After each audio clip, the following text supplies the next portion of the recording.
Good Tuesday morning, guys. My name is Jerry Miller, and thank you kindly for watching the Jerry and Jerry Show. We are live in downtown Charlottesville, about a mile and change from Scott Stadium, where we hope the 2024 football season will have a bowl game appearance on the horizon. Time will tell. As we've said on the Jerry and Jerry Show in episodes past, the Wahoo football team is going to have to make hay early in the season because that back portion of the schedule is pretty darn difficult. We have a guest today that we're so very excited about. Shawn Moore is in the house and in the studio, a guest lined up by the undisputed Hall of Fame Virginia sports writer, a man who needs no introduction, a household name, Jerry Hootie Ratcliffe. Judah Wickhauer, if you can go to the studio camera, and then welcome the star of our program, Hootie in the house. How you doing, my friend? I'm doing great and really excited about the show today. And same. Can you tell? Shawn and I were in the same Hall of Fame class. And, that's right. In fact, I owe him some gratitude because my voice got a little squeaky when I started thinking family and friends in my speech, and I heard a deep voice behind me saying, "Come on, big man." and I got my act together and finished. So thank you for that. Absolutely. We have questions already poured in for Shawn. For those that do not know you, the few, how about an introduction, Shawn Moore, to the viewers and listeners on today's talk show? It is a pleasure to be here. I appreciate all the compliments. I feel like I'm so out of date, when it comes to this generation recalling my athletic accolades. But I'm a 1990 graduate, University of Virginia, 2-year captain, and I've been involved in the athletic department now. This is my third go-round. So student athlete from 86 to 90, came back, coached from 2010 to 2013, and then returned in 2021, shortly after COVID, and been back going on 4 years now, working for Carla Williams as Associate AD for development for football, and just super excited to be back in Charlottesville, which is always home to me.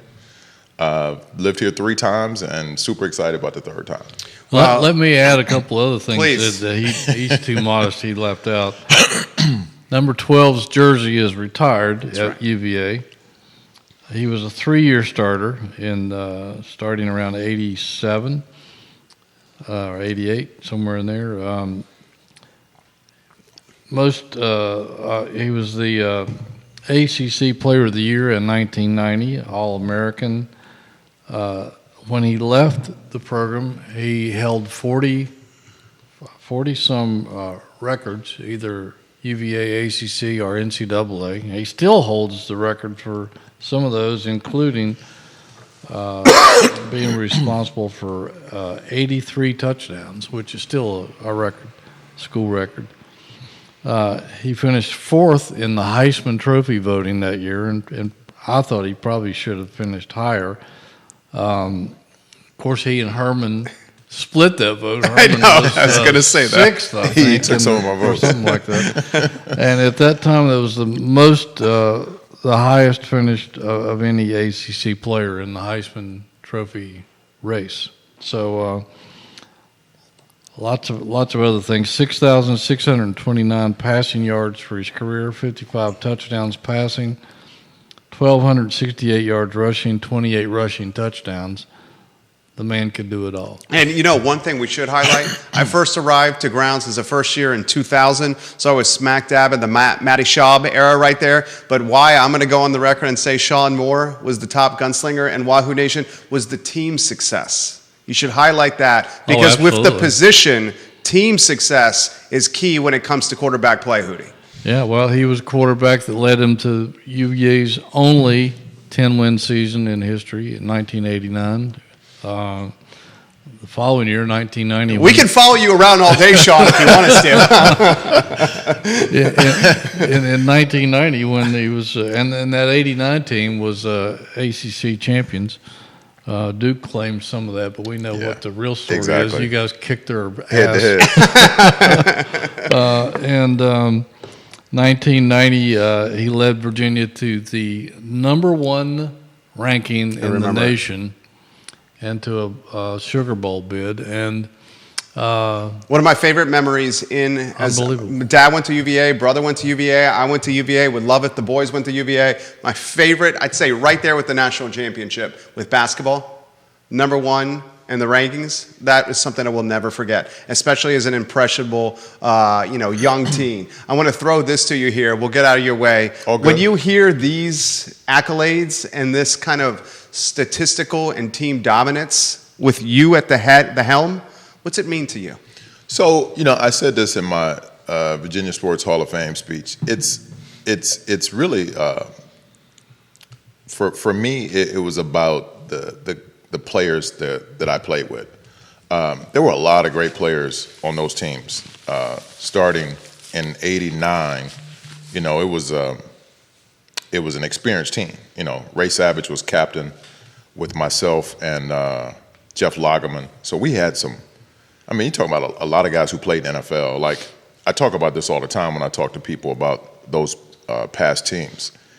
88, 89, and 90, there were probably over 25 guys that went on to play in the NFL at some point. That's a lot of talent. And you credit George Welsh and his staff, in terms of recruiting. A lot of guys were from the state of Virginia. And we just, really, I hate to say it, I sound like Cam Newton being the ultimate game manager of that team, but that's what it took. Obviously it takes great leadership, but to be on a team like that with all those weapons, both on offense and defense, it was extraordinary for me. It really was. A lot of great players. Well, it took a special guy to run that. I remember asking George when I wrote the book about the history of Virginia football about you and coming along from Martinsville Bulldogs. Mm-hmm. And George said he was the perfect guy at the perfect time. And expound on this a little bit. Gary Tranquil, who I thought was brilliant as the offensive coordinator, the offense you guys ran was unbelievable. You ran some 10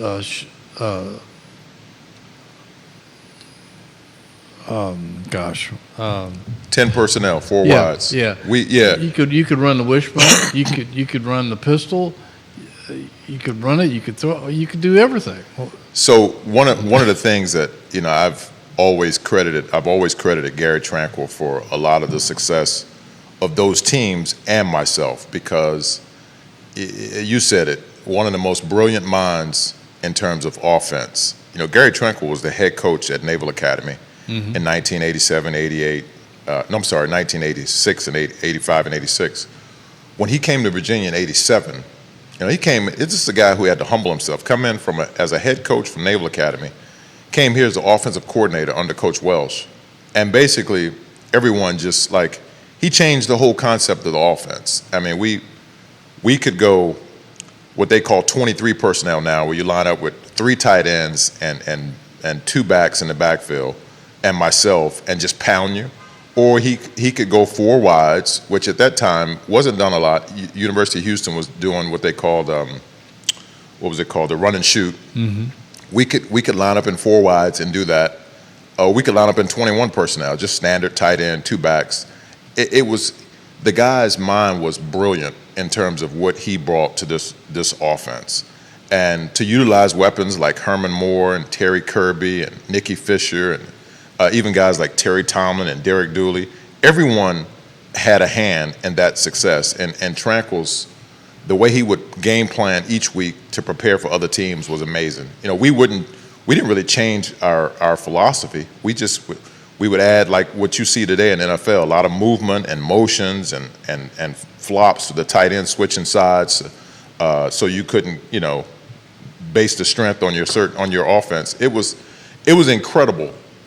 Playing under Tranquil. Every week it was exciting, and as I said, a year ago, I attribute a lot of my success to that man, because his mind offensively was incredible. The guy left UVA when I graduated and went to the Cleveland Browns. Browns quarterbacks coach. Coach Bernie Kosar and that whole crew. And then came back to college. Virginia Tech. Virginia Tech, right. I know.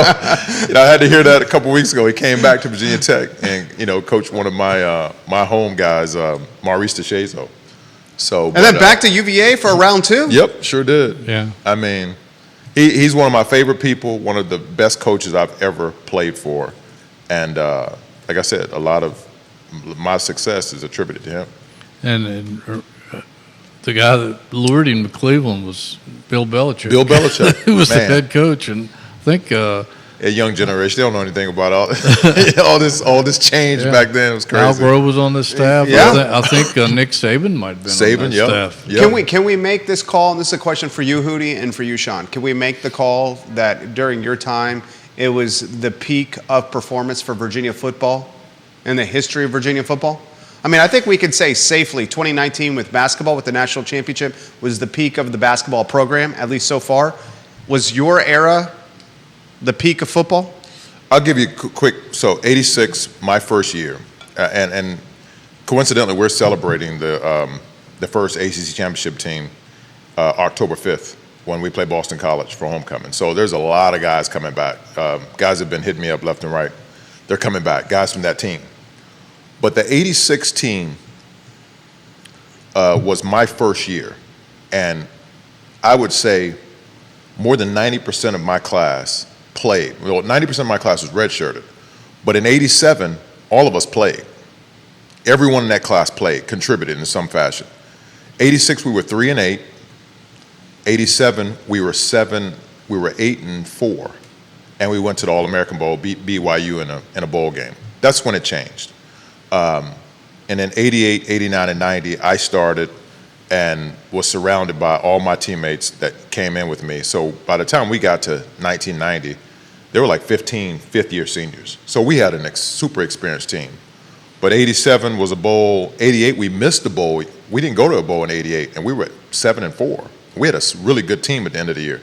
7-4 now, you're in the New Year's Day Bowl. 100%. 100%. You know? So we're 7-4, missed the bowl game, was really playing well at the end of the season. And in 89, you know, besides the thrashing against Notre Dame, the first game of the year, we won 9 straight and then went to a bowl, finished with 10 wins.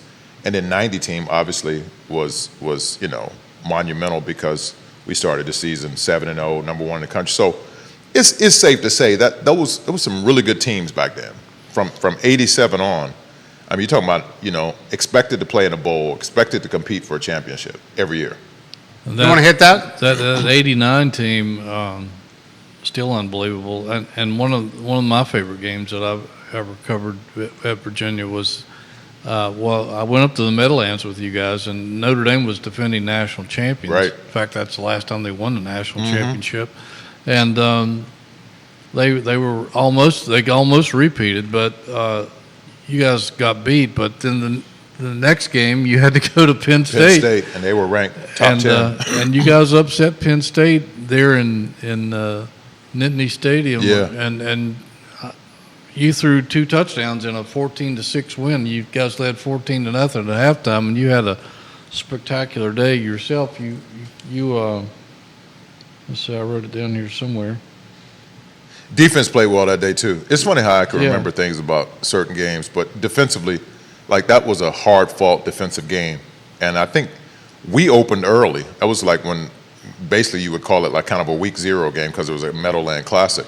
So Penn State was playing their first game. We already had a game under our belt, but we went in there and punched them in the mouth, like physically just dominated the game. 14 of 25 passing for 192 yards and 2 touchdowns at Penn State. I'll take that. In front of 85,000 people, I'll take I think. that. Both touchdowns with the Herman, but they were both like fabulous catches. But yeah, that was a physical mauling in Happy Valley, where that's when we realized we were pretty good. You know, after getting demolished against Notre Dame, I mean, it was hard. Like, you know, we thought we had a good team coming back from 88. You know, finished the season on a 5-game win streak, and then 89 you get punched in the mouth by Notre Dame. But after the Penn State game, we knew we were onto something, and obviously that team, you know, that it's funny that we lost to Clemson at Clemson in '89. I didn't play. I got hurt against William & Mary the week before. Just shouldn't have been in the game. The game was over, and I went down on the sideline, hit my shoulder on the artificial turf. So I missed the Clemson game. But it was a great game in Death Valley. Matt Blunden came in, played well. We just didn't have enough ammunition for them. But then to win the ACC championship that year, as Jerry said, we had shared with Duke, but head to head we beat them by 32 points. So I don't know how you would come up with a co-champ in '89. That was Steve Spurrier's ridiculous. Yeah, Spurrier and I got into a little sparring match. Questions coming in already for Shawn. We'll relay some of these on air. This question's coming in from McLean. George Welsh, after the loss to Notre Dame, what did he do to motivate you guys going into Penn State? George Welsh, I don't think he had to do anything. He's the type of coach that George and Joe Paterno was cut from the same cloth. So I don't think we did anything different. We just went back to the drawing board and worked our butt off. And the next week, think about that. That's really a road game. We're playing in New York, in New Jersey. Notre Dame, huge alumni following. And so, they were really the home team. I mean, we saw that when Notre Dame came to Scott Stadium. Exactly. Yeah. And then to go to Penn State the next week, 2 weeks in a row, you're on the road against a national powerhouse. So we just came together, worked our butt off, and it was shown in the game because we physically dominated Penn State that next week. And then, like I said, went on a hell of a run after that. Who do you want to jump in? I got tons of questions coming in here for Shawn. Yeah, I mean that was just an incredible season, and it led to 1990, and George talked about that offense in particular being the best offense he's ever been around in college football, and that included all the Penn State ones when he was the backfield. George said that? There. Yeah. And I mean that's high cotton high compliment, when he talks about that. Right. And, I mean, you guys just rolled that year. You and Herman led the nation as a passing combo duo, unstoppable. Yeah. You two. Yeah. Incredible. I'm still amazed that George said that. Really? It's like Nick Saban giving a compliment, Well, yeah, you're right. It is. Seriously. And he, he didn't pass out compliments very easy. That's for true. Sure. Bill McChesney says this: I've hated Steve Spurrier ever since that Duke tie. That was some BS right there. George Welsh didn't like him either. Multiple ladies are asking how old Shawn is and giving the man some props right now on the feed here. Dude does not. What, 56? Dude does not look 56 over here. Doesn't look a day over 36, ladies over here. On. No BS, Shawn. No BS. Multiple people are asking for your best George Welsh stories. How about I throw in, if we're doing the flip book of you at, coming to UVA, your football career, talk to us about recruiting. Why UVA? Who else was in the mix? What pushed you over the edge to come to Charlottesville? I was at a golf outing with Brett Pry about a month ago. Chris Slade and I were up in Southwest Virginia with Coach Pry. And I told him this story. And I said, I don't know how many times I've shared this. I haven't shared it often. But I grew up in Southwest Virginia. Martinsville, really closer to Virginia Tech than Charlottesville. And so I spent a lot of time on campus at Tech. Like, I literally went there every week for football games. It got to the point where they were pretty much knew that I was going to go to school there. I had a cousin who played there in the early 80s opposite Bruce Smith. Jesse Penn was a great player. So they expected me. So I visited UNC, Virginia Tech, Virginia, and Maryland. And I took a visit to Tennessee. But I wasn't going to go to Tennessee. So it was really down to Virginia Tech and Maryland. And I committed to Virginia Tech on my visit, like verbally committed to them. And so, I mean, it was a wrap. They knew I was coming. Coach Dooley was the coach. I'll never forget Tom Fletcher was the recruiting coordinator. And it was a wrap. I was going there. But I had a visit scheduled to Virginia as well. And so it was kind of a quiet commitment. So I came to Virginia, and then everything flipped. I met Antonio Rice here, who's one of my closest friends today. He was my host, and just really, my parents really fell in love with Charlottesville. As I said in my Virginia Hall of Fame speech, by the time we got to the barn, it was a wrap. We went to Aberdeen Barn, had dinner, met the players, the coaches, and it was a wrap. And so then I verbally committed to Virginia and changed my commitment, and then the rest is history. So, but it was close. Like I could have easily ended up in Blacksburg, easily, because it was so close to home. It was so I was familiar. I knew my way around campus. I knew everything about the place. Aberdeen Barn must have helped attract I a was bunch gonna of say, dude. football players. How many here over commitments those have happened at years. the barn? And you know the crazy thing is, the barn probably not even changed since you went there. Oh, the same people work there. Same people, same staff, same Shout out to looking my man Derek. He still works there. It's part of the Still. charm, yeah. That is part of the charm. Yeah. 30 plus years. What do you remember about this time, Hootie?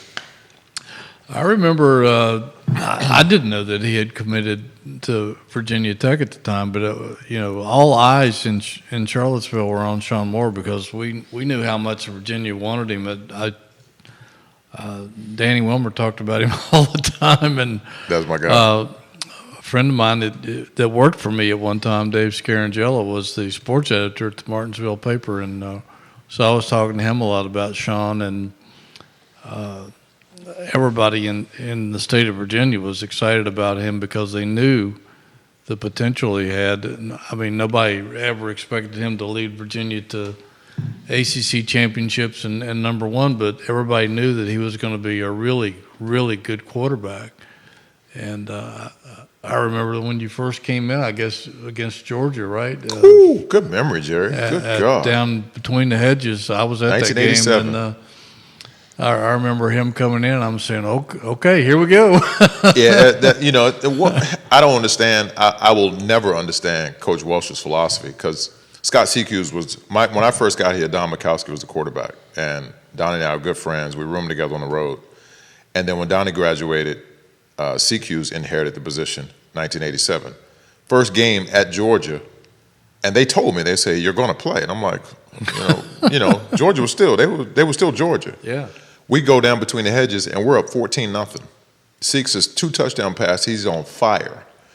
And George looks at me and says, get ready. I'm like, what, are you crazy? Like, we're up 14-0. You're going to put a first-year quarterback in the game. I literally went in the game, and the tides changed. Next thing you know, it's 14-14. And then Georgia starts to dominate. The run game started to just pound us.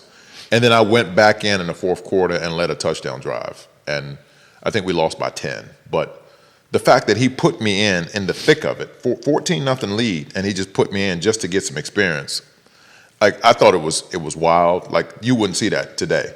But I guess George knew what he was doing because the next week I played against Maryland, played against Virginia Tech, and then CQ started to kind of separate himself, and we won the rest of our games, the rest of the season, ended up in a bowl. Questions coming in for him here. This is a tough question for you.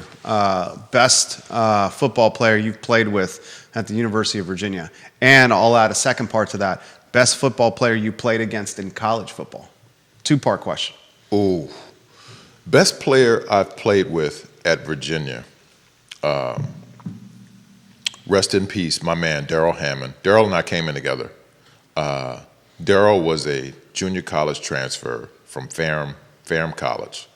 And coincidentally, he and I were on our visit together at Virginia Tech. And he committed to Tech as well. I'll never forget. And Darrell was one of my closest friends, passed away about 7 years ago of ALS, but one of my closest friends. But Darrell came in, he would have been a junior when I was first year, so he was a third year, but played both sides of the ball, played safety and receiver. That just shows you his versatility. One of the most incredible athletes I've ever seen, and in my opinion, like the best football player I've ever played with. And football probably wasn't even his best sport, because he played basketball for UVA as well.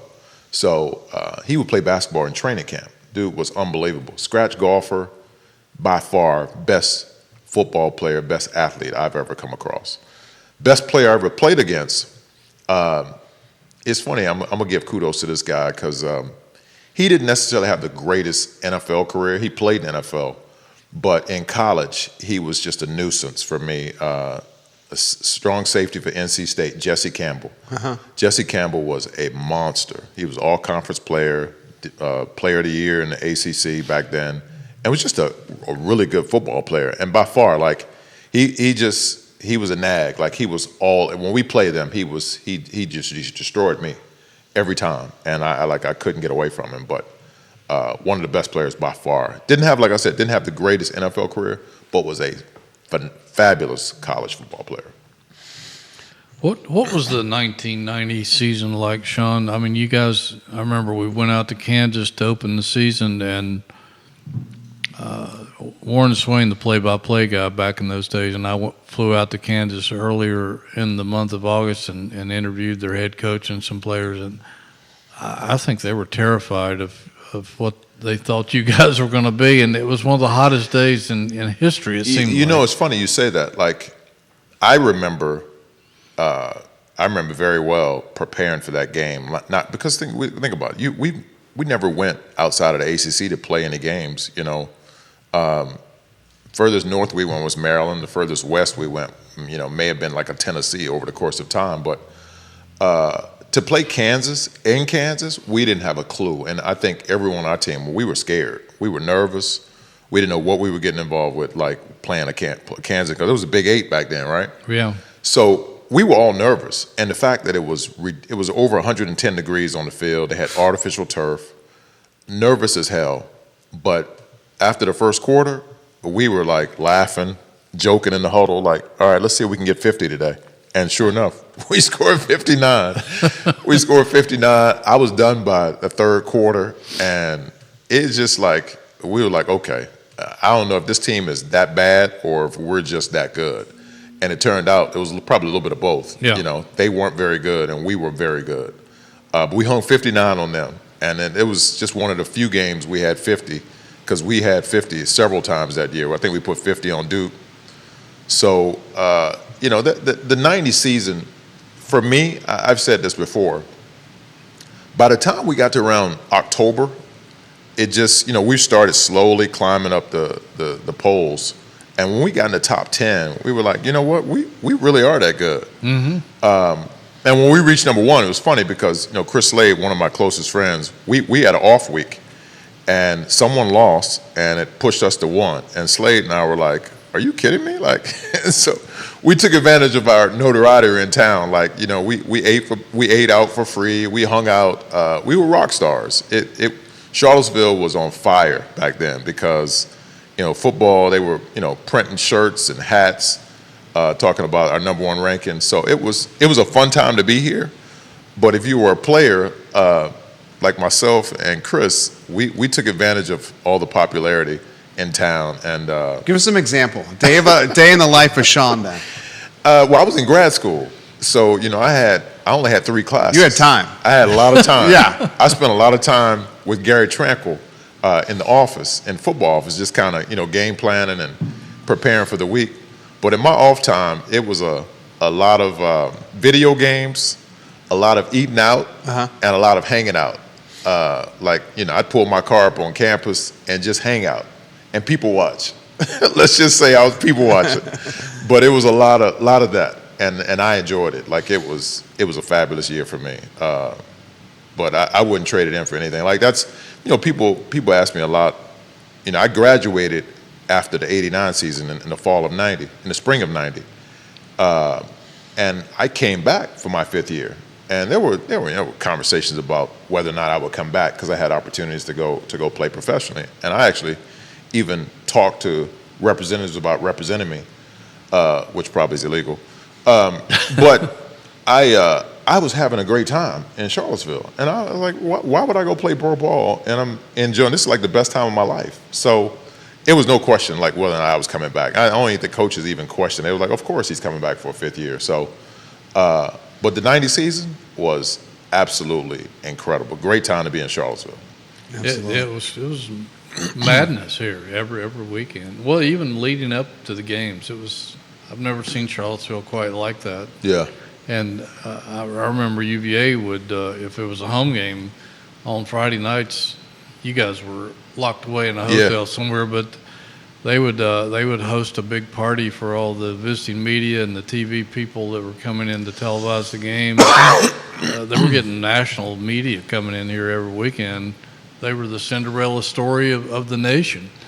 And it was just wild times. And he's right. Charlottesville was on fire. I remember for the Georgia Tech game, it was pretty late in the season, and we thought we had written everything you could write about a football team, and we had a publisher then that said, we're putting out a 48-page special section on this game, and I want nothing but fresh material. So we, and George was going crazy because he didn't like all that publicity. He liked the attention.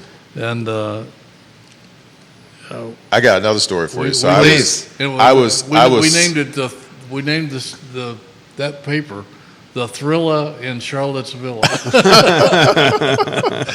I was sitting at right across from the barn back then. Aberdeen Barn, guys. Aberdeen Barn, Yeah. right across from the barn. At the time was a Red Lobster. Okay. This is a long time ago, and I wasn't a big seafood eater back then. Now I am, but I went in there with 3 teammates, and sitting in a booth was Lou Gossett Jr. At the time, one of my favorite actors. And I wanted to speak to him, and the security was like, "No, he doesn't. We don't play that." So I'm like, "All right, man, the hell with him then." And he saw kind of our reaction, and he invited us to come over, and we ended up getting to know him. And he was filming Toy Soldiers, an old school movie, out at the Miller School. Oh, absolutely. And he invited the three teammates and I. We went out and we sat on the set and watched the filming of the movie and spent some time with him. I still have pictures to this day. But when he saw us, he was like, "Are you guys athletes?" We were like, "Yeah." And so we talked about obviously the season we were having, and it just kind of caught his attention. And he passed away recently, but when I saw that, I immediately thought of that time frame back in '90 when he was here filming Toy Soldiers. I love that story. We can speak with Shawn all day. We're mindful of his time. He's got a meeting coming up here. Why don't we close with this here? Thoughts on the program today? A guy who we all bleed orange and blue here. Love to see us get back to bowl games and to the level where you had us, where Coach Grove for some seasons had us.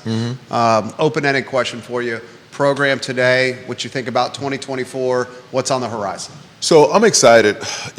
Most people are nervous about all the changes going on in college athletics. I think with the Big Ten expanding and the SEC expanding, also the ACC expanding with Cal and SMU and Stanford, I'm excited.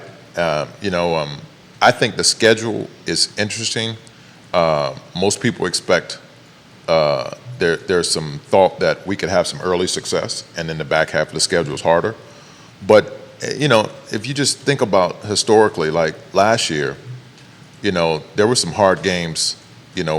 Perceived hard games. Going to Maryland and going to BC, some tough games. But in my opinion, if you're not in that upper echelon, that top 5 of the Texas and Georgias of the world. College football, with the way that's set up now with the portal and NIL, there's an opportunity to get really good really quickly. So I think we've upgraded the talent. It's going to be super exciting to see that talent, how it translates on the field early on. And I think there's an opportunity for some early success. I believe that. And I think if we can have some success early, I think that will transition into October, November. And I 1,000% agree with that. Yeah, I think there's a chance for postseason play. I do. There's more depth now. We got a chance to see the team on Saturday. Defensively, there's a lot of guys returning. Offensively, it's going to be interesting to see who separates themselves at the quarterback position. But I like both guys, and I'm super excited to see that first game. To get a preview of what's to come this fall. Well said. You have a chance to go maybe 4-1, 5-0 to start the season, and when you're playing with confidence, anything can happen in the back portion of the schedule. Anything. Especially with young guys like this. If this offensive line comes together, you got 2 guys be under center that have upside. You got a tailback that started at Clemson. You got a wide receiver that is, Tony Elliott called him the fastest guy he's ever seen, coming from Notre Dame. Anything can happen if they go 4-1, 5-0 to start. I'm hopeful. Likewise. I'm hopeful. Any closing thoughts there, Hootie? I just want to thank Shawn for taking some time out of his schedule. I know he's a busy dude. He's raised money for the master plan and helped raise money for the Hardy Football Operations Center over there, which is... Man's got the Midas touch over here. Yeah, he does. Everything he's touching is good. I can just imagine what it's like when some of these CEOs and people around the country, when Shawn comes knocking on their door, I imagine they get a little giddy, just like they did when Barry Parkhill would come by. Yeah, got to keep knocking. Yeah, like we are right now. Keep knocking. We appreciate you. Judah, if you want to give some direction to our esteemed guests here, and Hootie and I will continue on the show if you want to go to a two-shot. This is a heck of an interview, Hootie Ratcliffe. It was fun. I appreciate you guys. Yeah, Thanks we again, appreciate man. you. Absolutely. Thank you very much. Have you back sometime. Absolutely. Don't lose your thing. For those who are asking, the interview archive wherever you get your social media and podcasting content. Shawn Moore, absolutely amazing interview right now. Believe heading to the football program for a meeting as we speak. You have a good one, Shawn. Thank you very much. Yeah, that was fun. I've interviewed him a million times over the years, and it never gets old because he has so many great stories and is such a great story. It was such an incredible time in Virginia sports history, covering some of those teams that he was on, and it would be great to see them be able to get back to that kind of success again with a lot of Virginia homemade players, and try to be a factor in the ACC. It's difficult to do because people who have studied Virginia's history in football know that it's an incredible challenge to reach that level. And they have three ACC championships since the early 50s, and that's, here we are in 2024. So that shows you how hard it is. I'll throw this to you. And viewers and listeners, I see a lot of people asking. The show will be archived on jerryratcliffe.com, anywhere you get your podcasting content. Hootie Ratcliffe set up that interview. We're looking to do more interviews on the Jerry and Jerry Show. The man's got a network and a Rolodex that's deeper than anyone. Hootie Ratcliffe, the Virginia Sports Hall of Famer. With the Al Groh years, when Coach Groh was winning 8-9 games regularly in a bowl game, was it back-to-back Continental Tire Bowls? Yep. Memory serves correct. Yep. When Coach Welsh was at its peak here, they put a flag in the Commonwealth and said, we're going to own the top talent in Virginia.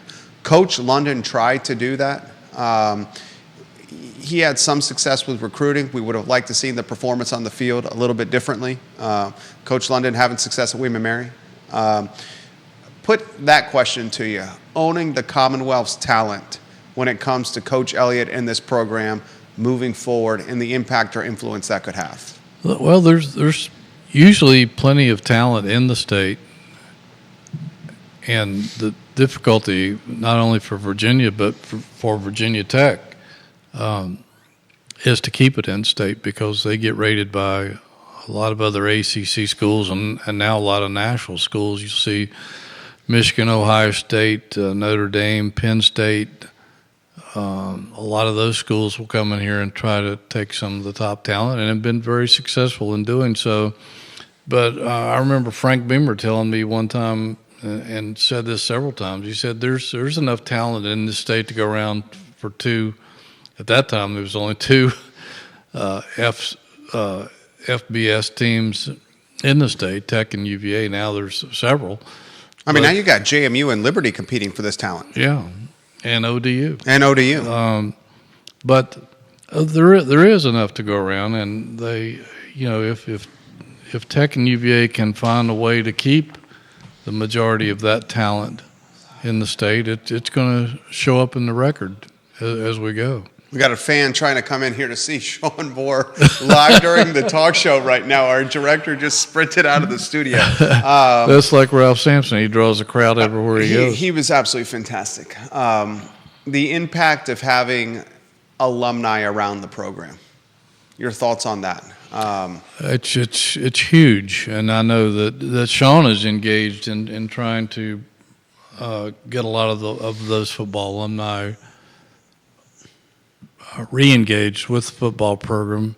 I think that slipped some during the Bronco era. 100%. And so Shawn is busy trying to regain that relationship with a lot of the former players, and I know the Virginia Football Alumni Club, which I do some volunteer work for to try to help them spread their organization, is big on that. They've come up with a program, who's make a difference or something to that effect, and they honor a former player every home game. Somebody's gone on to be successful off the field as well as on the field.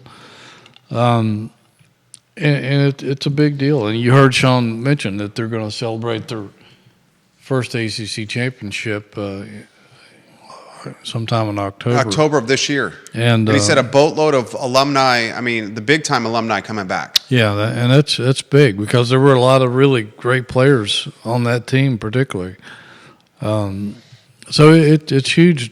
If you watch college football as much as I do on Saturdays, or every day of the week now, but you'll often see the TV cameras and the play-by-play guy or the color guy focus in on those various schools and some of their alumni standing on the sideline. On the sidelines, interacting with the players during the game. Yeah, so I think we may see more of that now with Shawn being so involved. Yeah, because it's great for the brand's trajectory, like having the alumni interacting with the players on the sidelines gives the media, the play-by-play guy, a narrative to tell.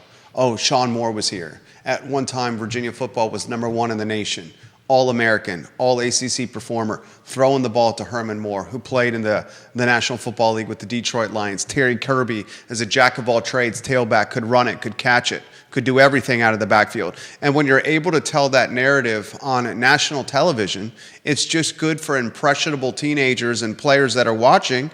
Oh, Virginia's had greatness at one time. Yeah, because a lot of these kids don't know. They don't know. They have no idea. Right. And it's I was talking very with important. to put that in perspective. I was having dinner and someone recognized us from this talk show, and it was a dad, and he had his son, 12, 13-year-old, remembered the Kyle Guy, Ty Jerome, DeAndre Hunter team in the national championship, and could give statistics from that team like it was no problem. Then I mentioned Joe Harris, Sean Singletary. I mentioned Sam Hauser, guys like that. Who are those guys? Memories are short. Yeah, and especially for some of the young kids, they, until they're maybe, some kids obviously become fans when they're really young, but some kids are kind of oblivious to various programs until they get recruited by that program. So you're right. A lot of people aren't aware of some of the past deeds, and you have to do your research. Can you put in perspective, #1, Virginia football? Shawn did, but when the team was ranked #1, when you were covering this team, what Charlottesville was like, is it at all comparable at all to Ralph Mania? Those are the only two times that would fit in that category in my 40. This will be my 43rd college football season at Virginia. I've had some more before that, but the Ralph Sampson days in basketball and that era of Virginia football, the late 80s, stretching into the 90s, all the way up to 98. But the 90s season was unbelievable. It was built off of the 89 season, and that team doesn't get enough accolades. The only 10-win, it's hard to believe it's the only 10-win team in UVA history. Yeah. But 90 was, and it helped set up the 90 team and got fans really interested in Virginia football again. And they were having, of course, Scott Stadium was only seated like 40,000 or something back in those days. So every game became a sellout, and it was hard to get tickets, believe it or not. And every week, as Virginia continued to obliterate opponents, I mean, their games weren't even close. They were just blowing everybody out, putting up incredible numbers. That's why George called that the best offense he had ever been around, including a Penn State offense that had Lydell Mitchell and Franco Harris in the backfield at the same time. Both went on to be great pro football players, and they had a good quarterback too at the time. So that offense could do everything. It was a good defense. It wasn't the greatest defense in the world, but it was good enough to get the job done most of the time. And I remember Joe Krivak telling, who was the coach at Maryland, telling George that he had questions about whether that defense could win a national championship kind of game, which the Georgia Tech game turned out to kind of be. Two undefeated teams that late in the season playing each other with all eyes in the country on that game and that team. And the drama just built week after week after week. And everywhere you went in town, people were just on fire with Virginia football. It was just crazy. It was a party atmosphere every week, all week. Everybody looking forward to the games, talking about the games. It was dominated the conversation in the entire city and the entire state, really, because they picked up a lot of fans who obviously didn't go to Virginia, but they loved Virginia and loved what they were doing. It was that's when I started following Virginia football, being dragged to the games. My brother and I, by my father, a UVA grad, we went to Scott Stadium often during the Shawn Moore era, and that was my brother and I's first taste, and we've been hooked ever since. Memories I'll never ever forget with my dad and my mom and my brother coming up here. Some of my most cherished memories of childhood.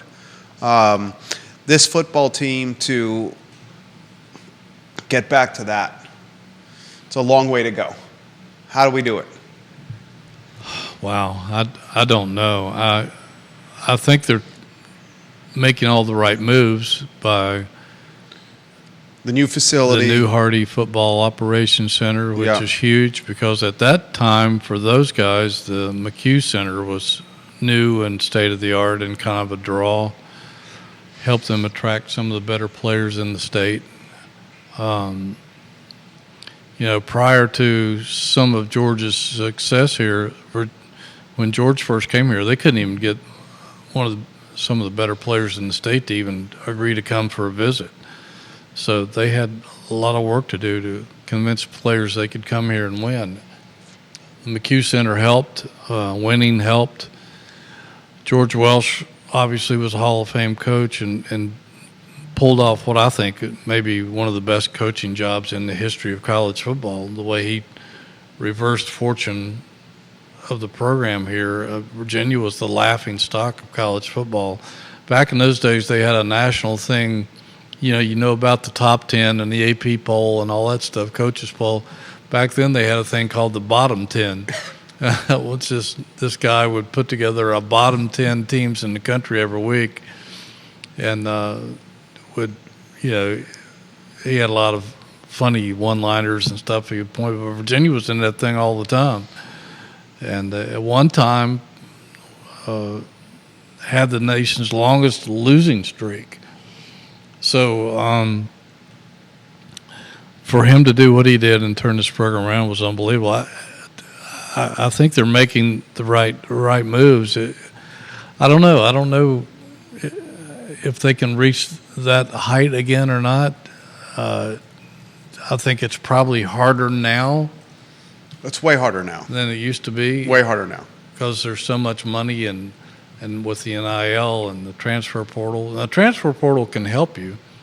NIL can if you can compete with it, but you're not going to win many recruiting battles with some of the top programs in the country because of NIL. But you can get your share of good football players. It's a matter of coaching them up and having a coaching staff that can bring out the best in these guys. And it takes a little luck, but it takes an awful lot of work. I don't know. It's they've got a long climb to get back into the upper half of the ACC. Gene Dalton watching the program. Love Gene Dalton. Says, "Hey Hootie, so great to see your show. He loves it. Gene Dalton giving you some props. Gene Dalton and I worked at the Southwest Times in Pulaski, Virginia, my first job. And he went on, he was a press man and went on to become one of the best photographers in the country. For us at those papers down there, it was New River Valley newspapers. Then I lured him to Danville when I went there, and then Roanoke stole him, and he went on to blossom in Roanoke and before he retired. But marvelous photographer. Mark Brown watching the program, he says, I absolutely love this show. I look forward to this show every Tuesday. I have a question. Do they let people view the new football facility? And gentlemen, he says, keep up the great work. You know, I meant to ask about that. We should have asked Shawn. We would have, if he'd have been here a little longer, we probably would have talked about that. I mean, we could have spent 2 hours, 3 hours with Shawn. Because he's had a lot to do with the success of putting that building up. But I don't know the answer to that. I would hope the answer is yes. I would think sometime they would have to have some kind of a way for fans to come in and view the building, and maybe because it's so beautiful and has so many really cool features to it. They should show it off. I don't know the answer to that. I don't know if you have to schedule visits or if there's this a certain time or if they don't allow it. I don't know, because it's essentially the football player's home, and I don't know how they handle the public. We'll find out though. This question's come in for you. What's your short list of the greatest quarterbacks for Virginia? Well, you know, you got Shawn, you got Matt Schaub, you got Aaron Brooks, who never really fulfilled his greatness in college. He went on to be a much greater quarterback in the NFL. They never the New Orleans Saints. They never really were able to tap into his full potential here. And of course, Bryce Perkins was amazing. Broke a lot of records in only 2 years. He broke some records held by previous guys who played here for 4 years. I think Mike Groh was a very underrated quarterback. He led them to a lot of greatness, and then Don Majkowski was terrific as well. I mean, Majkowski ended up in the Green Bay Packers Hall of Fame. Fort Union Military Academy Hall of Fame. Absolutely. And Scott Secules was pretty darn good. Armstrong had his moments. Blunden had his moments. Matt Blunden had his moments. Went the entire 90 without a pick. One season without throwing an interception until the Gator Bowl, where Oklahoma found a way to stop him. But he went on and played for the Kansas City Chiefs behind Joe Montana.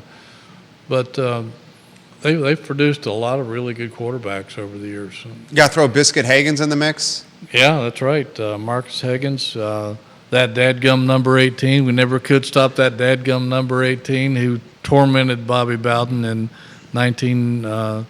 2005 with a brilliant football game.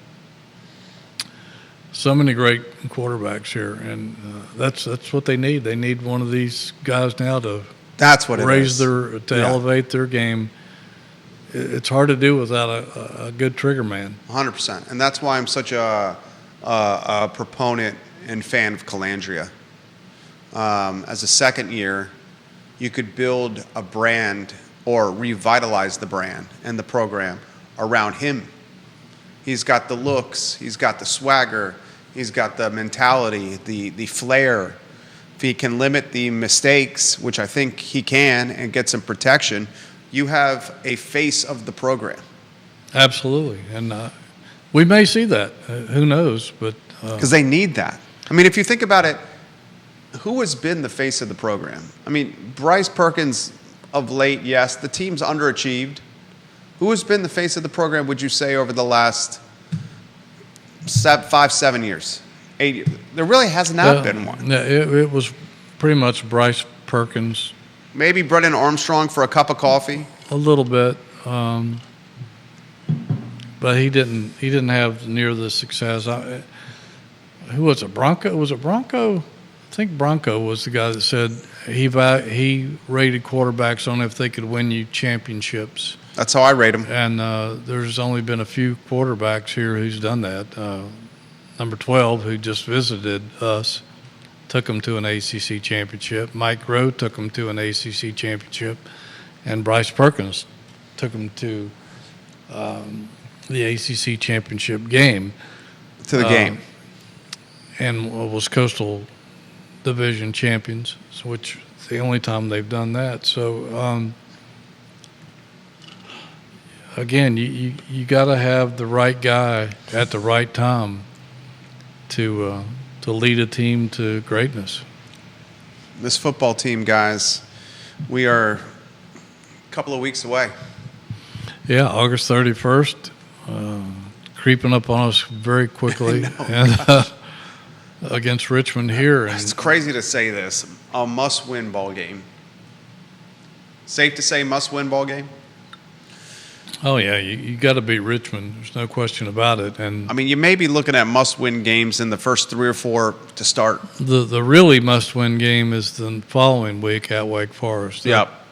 I can't see this team having the success that it wants to have if it can't beat Wake Forest on the road. And that won't be easy because not many people have figured out how to slow down Wake Forest offense. It's very unique.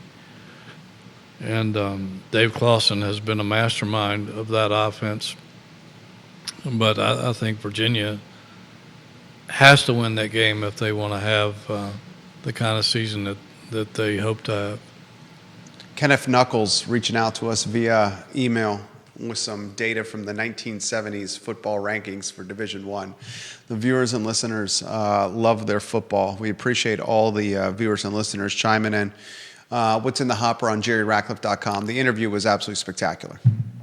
It was fun, and we'll showcase that on the site. There's a boatload of news just from the interview. Oh, absolutely. And that interview will be available on there. We'll be writing daily about football all week. We'll keep an eye on basketball. There's going to be a lot of big visits in September, so we'll be keeping a close eye on that. They continue to offer some players, and some of the fall sports are getting cranked up. And broke my heart this week when our good friend Mike Cubbage passed away after a long battle with cancer, and a couple of days ago, and we'll be trying to showcase his career, 50 years in Major League Baseball. Quarterback at UVA, standout baseball player at UVA, Mr. Lane High School. Yep. Some would say the greatest athlete that has ever come from the Charlottesville area, Mike Cubbage. Probably so. If you stop and think about it. Spent many an afternoon, Mike Cubbage, drinking cold pops at the Glenmore Country Club bar. He's a good golfer. The 19-hole, hell of a golfer. Yeah. Had a house on either the 4th or 5th hole over in Glenmore. Recently moved with his wonderful wife, who was a fantastic philanthropist. Jan, through the Charlottesville area SPCA. Mm-hmm. A fantastic philanthropist for rescue animals. Right. I believe to Hilton Head, South Carolina. When I saw the news that he had passed away, I was equally saddened. Yeah, I had heard a rumor about it and wasn't sure. I was hoping it wasn't true, and then she contacted me and confirmed it, and it's just so sad. He went into the State Hall of Fame a year before I did, and I was so happy to see him get in, and then he was happy to see me get in the following year. And just had so many great times sharing stories and listening to him over the years. And great storyteller, great collector of baseball memorabilia. One of the best baseball memorabilia collections out there. His basement, his man cave, featured in media outlets everywhere. Yeah. Big Ted Williams fan. That was his hero. Mike Cubbage, rest in power. Your influence still felt in Charlottesville and baseball professional circles, and of course at the University of Virginia. Hootie Ratcliffe's influence felt everywhere. The website is jerryratcliffe.com.